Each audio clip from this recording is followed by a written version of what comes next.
newest member of Indecent Exposure, Jocelyn Hassel.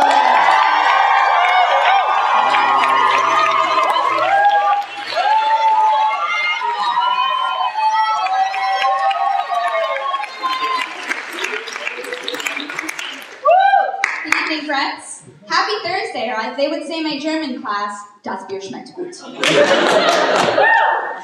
It's great to be back at Vassar. I came back early, as Cassidy said, to become a student fellow, which was exciting. For East over there. Being a student fellow is great, and training week was especially exciting when you have bagels as 3-course meals. But before that, my summer was strange. I was home, I wasn't working, I wasn't eating at the D's. All three things confused me. So I had to make a list of things to do so I wouldn't get cabin fever. So first things first, I decided to reuse my Twitter. I wasn't a big fan of the Twitter until I realized that I could set my profile on private and write the most mundane things. And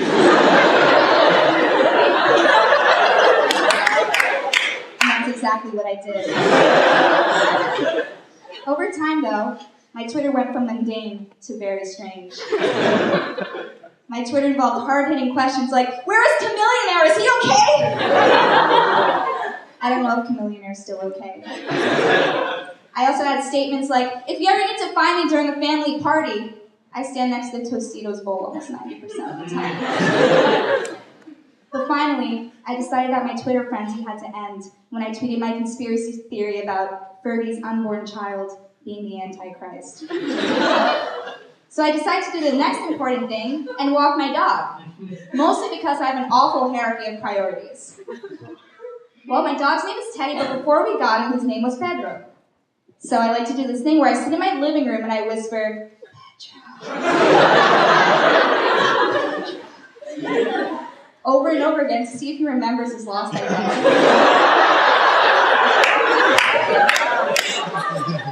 So Teddy looks at me, but not because he remembers his lost past, but because his dumbass of an owner is whispering Pedro over and over again in the living room. But Teddy and I had a great relationship. During the summer, we would spend like 2 hours having a Breaking Bad / Wendy Williams marathon. It was great. But I also decided to take him out to walk. And on one sunny day, the wind was blowing in our hair, my long hair, his short hair. And the unthinkable happens. A stranger passes us and she sits down to pet my dog. And now Teddy, he doesn't like unwanted human contact. So he does this thing, I'm going to demonstrate it right now, where he clenches his butt like that. And he just stiffens. Like he won't move at all. And his eyes are bulging like he sees Doggy Messiah in the sky. And I don't know what to do, and she keeps petting him, and she notices that he's so uncomfortable. And then she looks at me and she says, "You know, the dog is a reflection of its owner."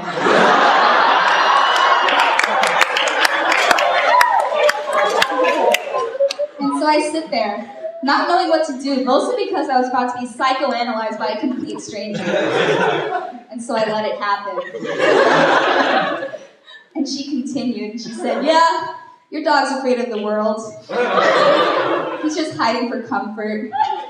He just wants to be loved." And that was the end of that conversation. And it really got me thinking. I went back to my room, 9 p.m., listening to Spotify, and I decided to rethink about all the other dogs I had and what that said about me as a person. A few years ago, I had a dog named Lucky.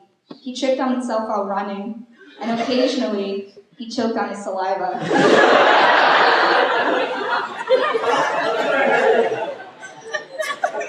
Both things I do, sometimes. Simultaneously. Then I thought about my dog, Jenny, who gave birth to 8 puppies.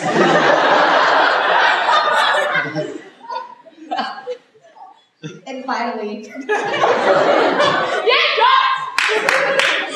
I look back to kindergarten. I was friends with this girl who was very shy.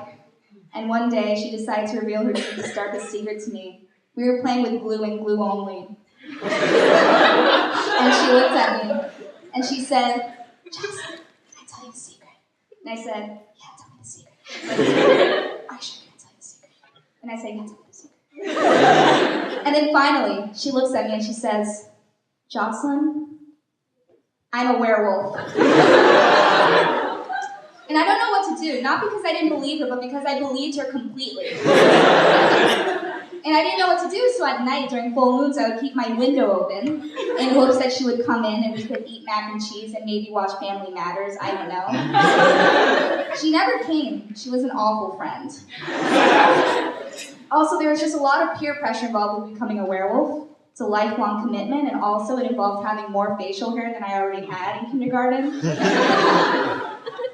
So I didn't want to become a werewolf. And I finally decided that the pressure was too much, and I confronted my mother about it.